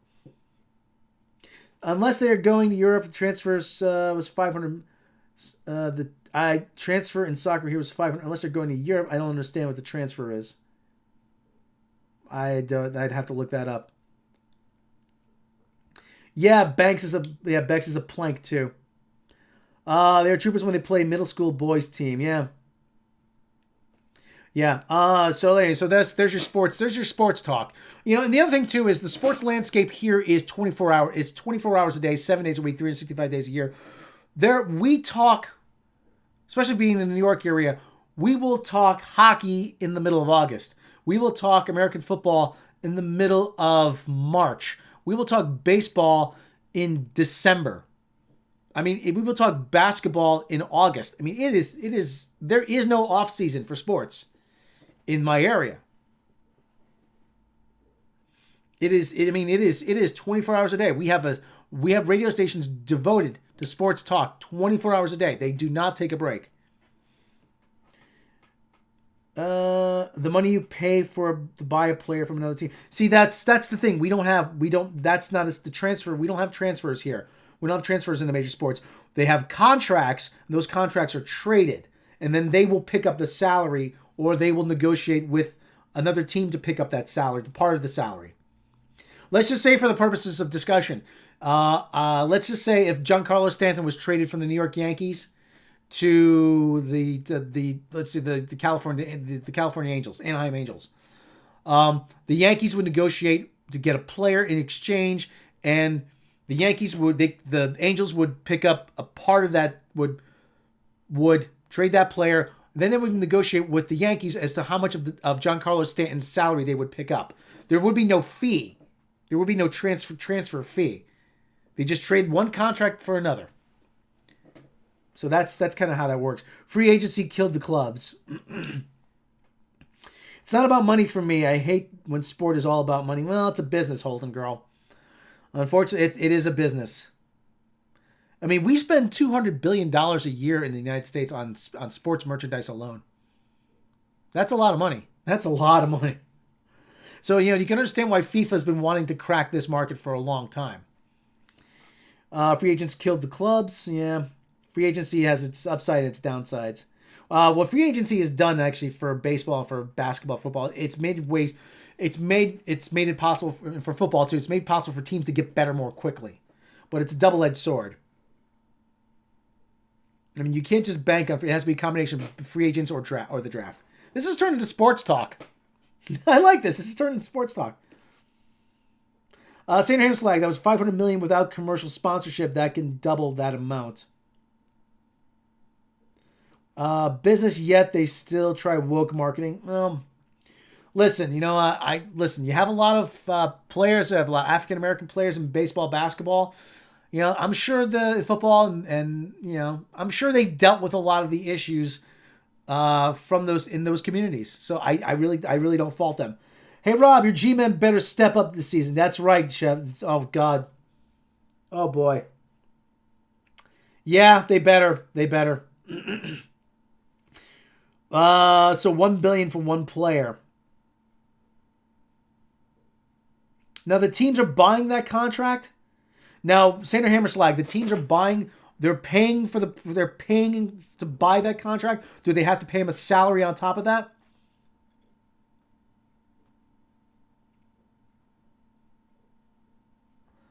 I don't mind a little sports. I prefer the old days. Guys actually cared about the team. Yeah, I do too. Just playing a paycheck. Yeah, I do too, Holton girl. Yeah. Well, we used to have in baseball, Holden girl, we used to have what you call the reserve clause, which meant you were part of, you were property of that team, and you had to go. And they traded you, you had to go where they said. There was a guy named Kurt Flood who challenged that, and that's why you have free agency now. What football team you watch? The New York Giants. Salary plus included the sponsorships. Okay. Patrick Mahomes' contract is $1.2 billion at the end of the day, over 10 years. Yeah, good money if you can get it. Yep, and it got the power good. Yeah, okay, power. Yeah, but no. Yeah, this turned into sports talk. Yeah, I'm learning. We said we're all learning quite a bit about what we'd like to watch. See, the whole thing. I haven't gone. I've been to. Giant tickets are hard to get. Chef Carolyn, Giant tickets are hard to get. I've been to one Giant game, and I was in 2004, and I froze my ass off. Oh my God, I was never more cold in my life than it was at Giant Stadium. And that was just the day after it snowed. You can tell how we're going to live uninspired for times at the moment. Most people are just about the paycheck. Yeah, I literally we were warmer walking as soon as we walked out of the stadium than we were in the stadium. There's something about the Meadowlands where it just, the wind is just, the cold air just recirculated. I've gone to 2 Colts games in Indy. Dream come true. Mikey Spock plays with LeBron's wife in Space. Oh, yeah. Yeah, and Frack-off Felger Crab. Mikey Spock plays LeBron's wife in Space Jam 2, and she's telling him how to be a better basketball player. Oh, this season, my Colts come to AZ, and I'm hoping to get tickets. See, that's the beauty about the NFL. You can be a fan just about anywhere. You can be a fan of any team anywhere. You have Sunday ticket. I imagine you get Sunday ticket so you can watch all the games. See, that's the beauty of it. The NFL. See, Keith Olbermann actually said this in an editorial. Back in the 60s, you used to have in baseball, you used to have a game of the week, and there used to be a nationally televised New York Yankee game of the week. And what the NFL was trying to do was they were trying to build teams of that stature. National teams with national followings. And we have that now. You have Giant fans in Florida. You have Colt fans in Arizona, as you are. You have Cowboy fans all over the country. You have Bronco fans in Maryland. I mean, you have Green Bay Packer. I know my sister-in-law is a Green Bay Packer fan, of all things. Living on the East Coast. How does that happen? But you can follow a team here, and now you're at the age, and technology will allow you to follow your team anywhere in the country. So that's a great thing. I have Red Zone. I love it. Yeah. You have to pay to watch good teams, though. Yeah, but you know what? If you're a fan, you won't mind. You know, if you're a fan, like I said, if you live out of market, you're a fan. You won't mind. Yeah, it's like I said, it's about $250. Soccer team's Julian Dix. We called him the Terminator. Check him out on YouTube. Okay, I'll take a look at him. Chef Nation, the Cowboys took too long to pay Dak. Yeah. Frack-off Felber Crab. Baltimore Bolts were the best with Unitas. No argument there. Too young to remember him, though. I'm far too young to remember him. I barely remember the Colts when they used to play in Baltimore. I remember more of the Vikings when they used to play at Municipal Stadium. They used to have to thaw the field out. It was so cold. They used to thaw the field out with flamethrowers, old like military surplus flamethrowers. Okay, we got 18 people still here. I'm gonna wrap this up in a couple minutes here. Let's go a few more minutes here. I'm enjoying this. Maybe Mikey Spot can teach. Yes, Holden Girl. Yes, I do. Yes, I do. I love the New York Knicks. Hold on. Maybe I can find this if I can pull this out. Actually, one of my more prized possessions is, and Chef Carolyn may get a kick out of this. Is, if I could see here, hold it up. Is my New York Knicks jersey. Number 10, Walt Clyde Frazier here. That is one of my more prized possessions. I refuse to part with this. Refuse. Bought it at the Garden. Garden, baby. The mecca of basketball, yeah. See, that's my big problem with the New York Knicks is that it's a big market. It's a big market in New York. I mean, come on. Not knocking. I'm not knocking in Indianapolis, Chef. I'm not knocking Phoenix. I'm not knocking Oklahoma City. New York is a big city. The New York Knicks shouldn't be this bad. That's the thing. I mean, they haven't won a championship since 1973. They haven't been to the finals since 1999. They should not be this bad. And Knicks fans get knocked for not being, undoubtedly Knicks fans get knocked for the liking team, saying the team's better than they are, but and I'll admit that. But they're undoubtedly they're going to win more games this year than they have last year. But like I said, they should They should have won by now. That's very.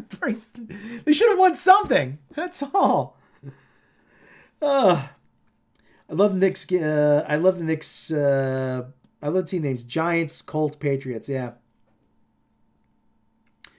Yeah. The Mako Jag. There's a New York Ranger. Oh, let me see. Ever take a look at rugby league? Yeah, actually, I have seen rugby. Yeah, it's interesting. I like it. I like Australian rules football. There, James Dugan. I do like Australian. I see Australian rules football quite a bit on Saturday afternoons here and on Sunday mornings. And the guy with the white hat signaling the score. That was great. Yeah. That's something I wish we would adopt here, like signaling when the ref signals a score. There's some big Star Wars leak. I'm getting news. Let me see. Big Star Wars leak. Oh well, maybe Star Wars leak. Let me see. I'm not seeing Star Wars leak. Let's see. This better not be porn. Keanu Reeves Star Wars leak is shocking. I'm not seeing it. Let me see.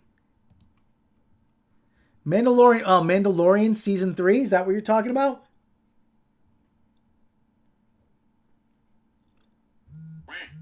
Ryan Kinnell has it. Okay. Should I sign off then? Is it on his Twitter?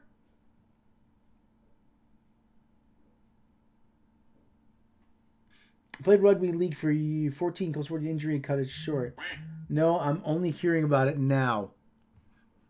Should I sign off and check it out? Because we're probably gonna have to do something on Mead then.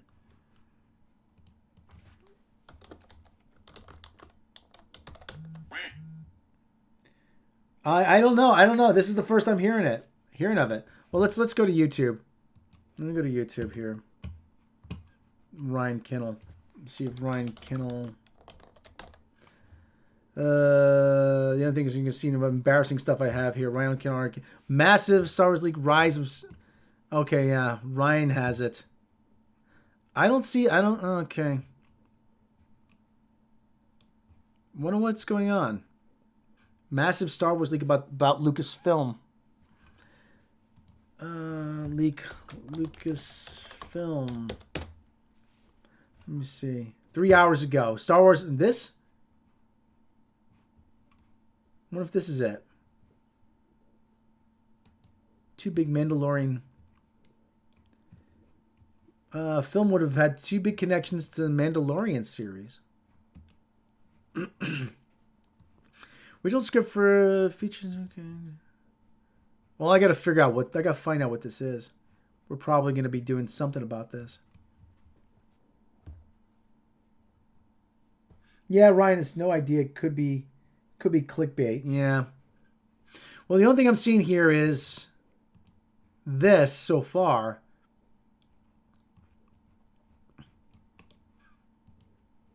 One of the biggest changes of the film would have been a trajectory to concluding the arc of Kylo Ren. Well, okay. Well, I'm gonna probably sign off here in a few minutes. Joe Nerd Show, rest of the podcast needs to go to work. Oh, yeah, 20 people watching. Thanks for sticking with me, everybody. Doomcock, yeah, I get no leaks. Yeah, no, because I do this in quiet anonymity. All right, well, 21 people watching, actually.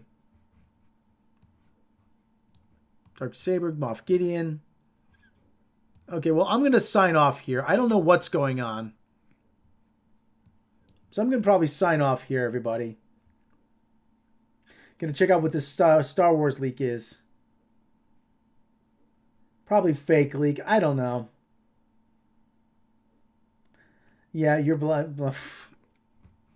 people don't know who I am. You're blacklisted. People don't know who I am. That's the thing. Just remember, you're here forever, Captain Hare. Holden Girl, I enjoyed the sports talk, Rob. Oh, thank you. Thank you, Holden. Yeah, like I said, Holden Girl, if you want to know anything, like I said, if you want to know anything, I will gladly answer any question you have. Like I said, people, if I have a question, I'll ask you about about Australian rules or whatever. Okay, everybody, I think I am going to sign. Oh, we got 22 people here. Oh, how about that? Joe Nerd Show, have a good stream. Yeah, Mako Jag. I'm going to check out the Giants. Yeah, you don't have to end. Well, I'm not sure much more what more I can do here. So, watch Mead videos. Rob narrates. Yeah, with Larry. I narrate on the main channel here. We haven't had one. One question. There are 2 teams in the NFL. One for defensive, one defensive. Yes. Morbid Fury. There's a defensive unit and there's an offensive unit. Yeah, the defensive. There's 2 entirely different players on each unit. There's 11. Yeah. So there's 20. There's you're allowed unlimited substitutions for each unit too. But yeah, there's an offensive unit and there's a defensive unit. And you also have what you call special teams, which are teams that are out on the field for kickoffs and for field goals and stuff like that. So they're broken down by offense and defense with 2 entirely different strategies, obviously. Yeah, unlimited subs. Unlimited subs. Yeah, but you have to, you see them on the Morbid Fury. You'll see them going in and out between plays during those breaks in the action. You'll see the guys going in and out, and certain guys will be on the field. For certain play, specifically for certain plays. Rob, how are you feeling about the 17 games this season? Not a big fan. I used to like the idea of 16 games. Holden Girl, do you hate the Jets? No, I do not hate the Jets. I don't like betting on the Jets, but I do not hate the Jets and I have this. I'll show you this. We have these gumball machines in here. You probably have gumball machines over. Holden Girl, you're in Australia, right?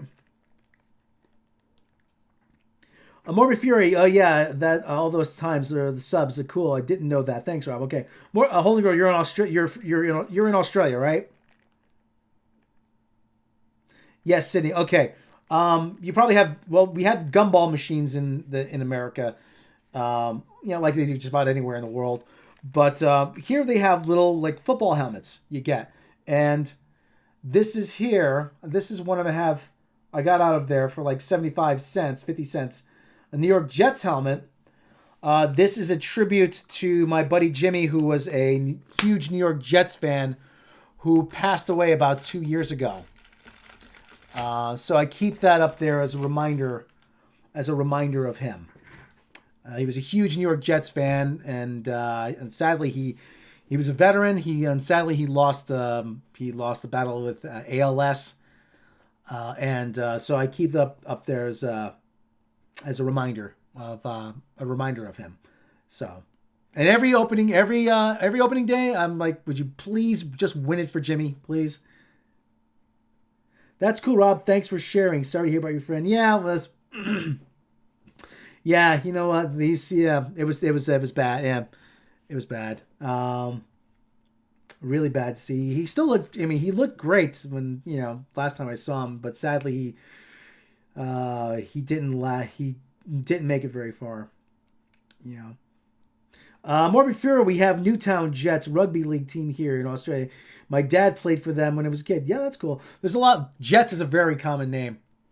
Actually, here's my New York Giants, little New York Giants helmet. So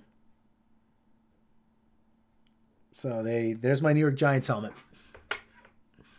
I also have a lot of New York Giants stuff, actually. Rob shows off his collectibles.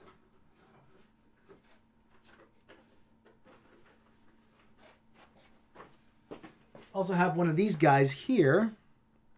If you could see that. So that's actually pretty cool. I like that.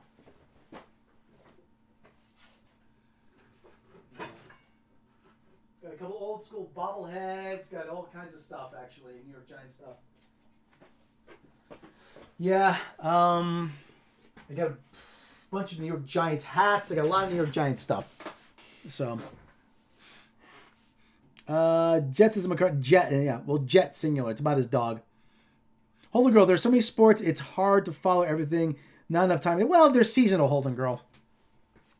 They're seasonal, and the seasons tend to overlap. So I mean.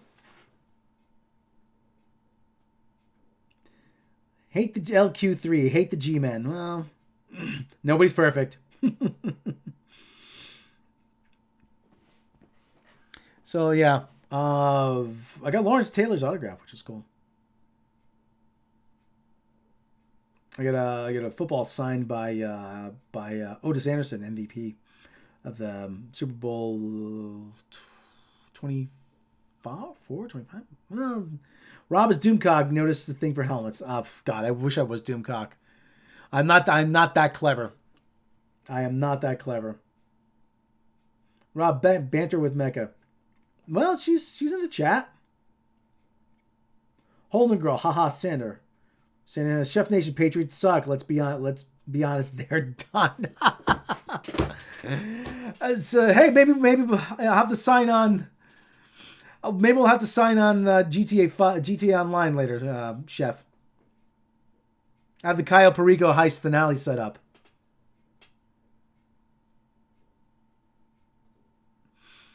So yeah, so we can make some money.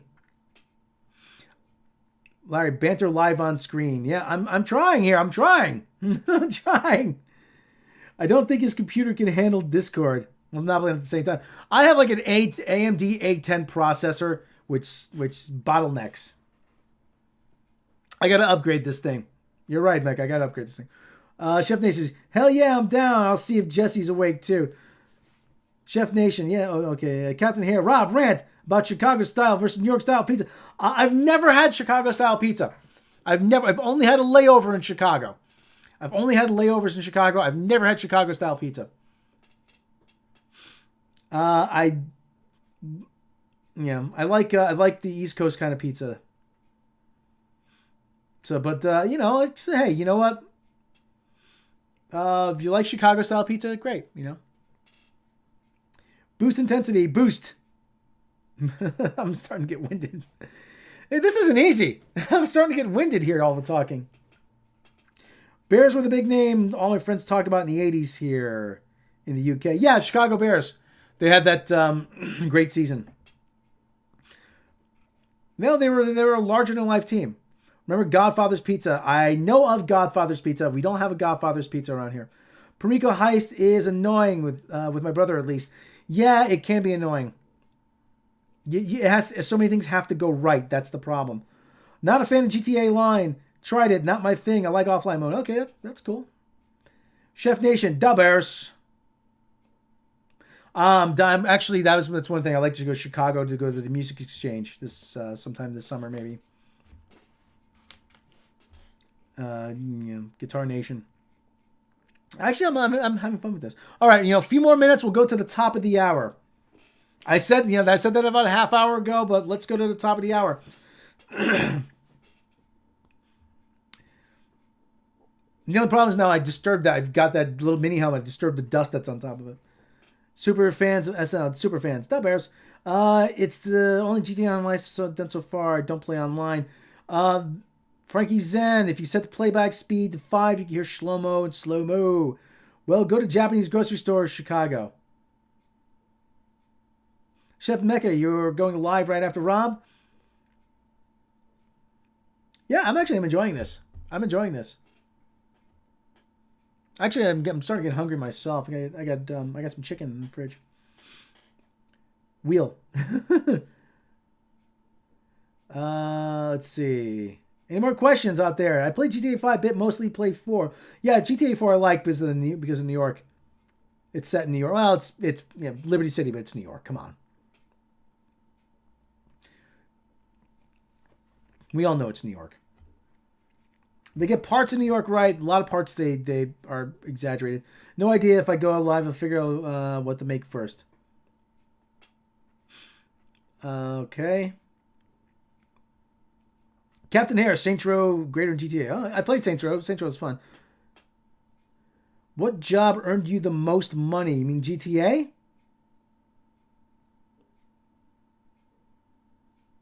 Rob, dance for us. No, you do not want to see me dance, Pooting Tang. No, you do not want to see me dance. I have the grace and agility and mobility of a dead elephant. I had fun Saints Row, but GTA is better. Sandbox, make as long as it's food. Rob, I worked out. I've been a Trek fan. I've been a Trek fan since I was 1986. How long have you been a Trek fan for? I've been a Trek fan since I'm the age of 4, believe it or not. They used to broadcast Star Trek on Saturday afternoons on WPIX channel 11 in the New York area. On Saturday afternoons at like 2 o'clock. Have I ordered COD WW2 yet? No, I have not. It's a 4-year-old game. I have a real problem with paying $35 for a 4-year-old game. I'll look on eBay. I think there's some sealed copies on eBay I've seen for $20. That's about the most I'll pay for a game that old. GTA isn't life, by the way. How much Crom money are you getting from the main Crom money? I don't know. Since 1989, I saw Star Trek 5 as my first movie. Older girl, grew up watching Trek with my dad. Good memories. Yeah, I grew up watching it with my older brother. I remember the trouble with tribbles. He said, yeah, Scotty gets to do a fight with this one. This one's good. Joe Nerd Show never played Saints Row, unfortunately, online. The Echo does give the stadium effect. Well, it's probably because I got concrete floors. So I probably had to get some rugs or something. Pitch hitting for Pedro Borbon, Manny Mota.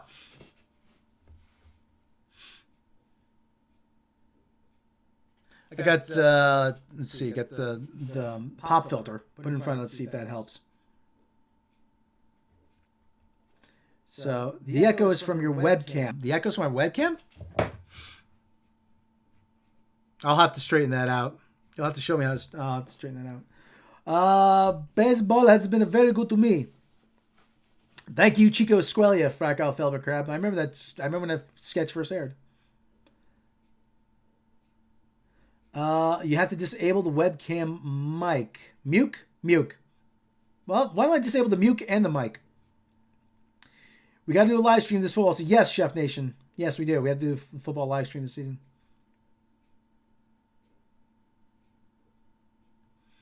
I'd rather disable the mute.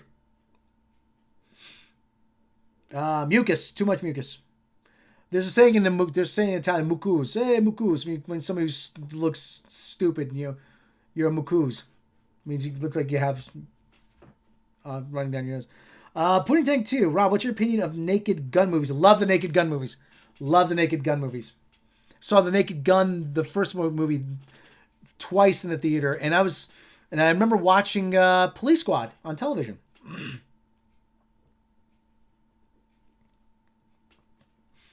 Holden Girl, that'd be cool to do a live stream. A game. You explain it and yell at the screen.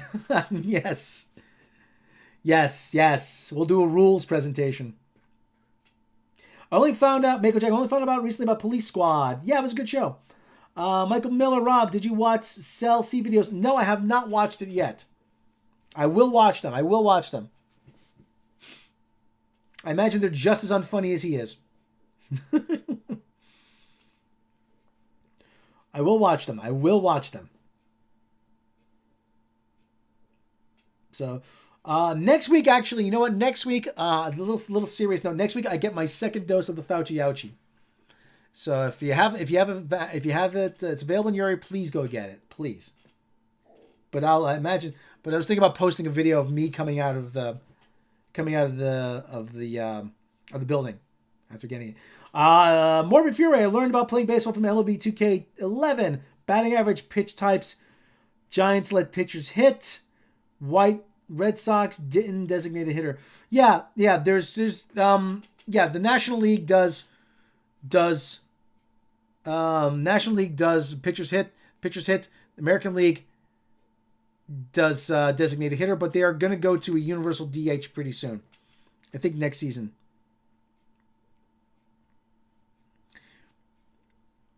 See, that's the thing. If for international broadcasts, I think they should do for the NFL, they should do a rules presentation. They used to do it for hockey here to try to get people more interested in hockey, because a lot of Americans aren't that familiar with hockey. They would do a rules presentation where something would happen. There'd be an offside, and they would put it on the bottom of the screen. Offside is when the puck crosses the blue line before the offensive player crosses the blue line before the puck. So that would be interesting. Malcolm Miller, so you know, J.J. Abrams is making the Star Trek film by fault. I'm not convinced it's going to happen. I am not convinced it's 100% it's going to happen. Chef Nation, when San Francisco Giants don't step up this season, I'm throwing in the towel, becoming a D-backs fan. So it'll be designated hitter league wide now. Yeah, and I think next season. Next season they're going to go to the collective bargaining agreement's coming up with the players, and they're going to go to that. That's one of the things they're probably going to go to. Flackoff Felger Crab. Yeah, Joe. Okay, everybody. I am getting hungry, actually. Come on, a couple more questions. Couple more. Let's end on a couple good ones. We got 19 people watching. I'm surprised I've held you people for this long.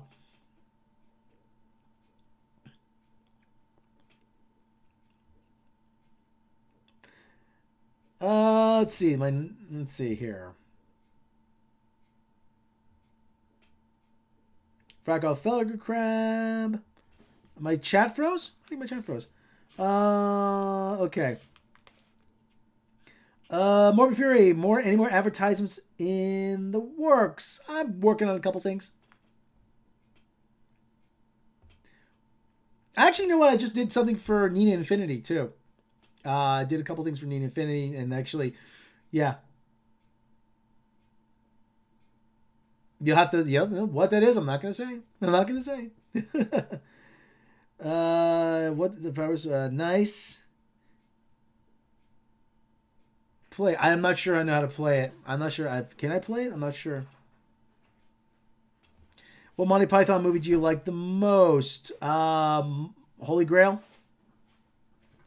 Well, it's not that. In fact, it's a secret. It's trying to get it. Moses. Okay, cool. Let me see if I can play the. Let me see if I can play this. Hold on. Problem is, it better not be porn. Let me see. Fatal J. Okay. Let me see if I can play this. I hope this comes through. Because I'm big on cocaine every day. Like when I get out of work, cocaine. When I go to sleep, cocaine. When I wake up, cocaine. I'm serious. Guys, look up cocaine. Cocaine is a hell of a drug. I'm serious. Can people hear that in the chat? Because I'm big on cocaine every day. Like when I get out of work, cocaine. When I go to sleep, cocaine. When I wake up, cocaine is a hell of a drug. Cocaine every day. Because I'm big on cocaine every day. I'm serious. Guys, look up cocaine. Cocaine is a hell of a drug. Every day. Cocaine. When I go to sleep, I do cocaine. Like when I get out of work, cocaine. Cocaine. When I wake up, cocaine. Cocaine is a hell of a drug. Cocaine. Cocaine every day. I'm serious. There you go. There's my latest mix. Yeah, that'll be making the rounds on the various Fandom Menace channels. That'll be making the rounds on the VIA. All right, everybody. That's a good place to leave it. Okay, everybody. I am getting very hungry. Thank you, everybody. 20 people still hanging out. Thank you, everybody, for joining me. That brings us to the end of the live stream. Like I said, hopefully I'll be doing this again soon. Everybody, have a good night. Take care of yourselves. Take care of each other. And whatever you do, make sure you love what you're doing. Everybody, thanks for joining me. And we will catch you next time.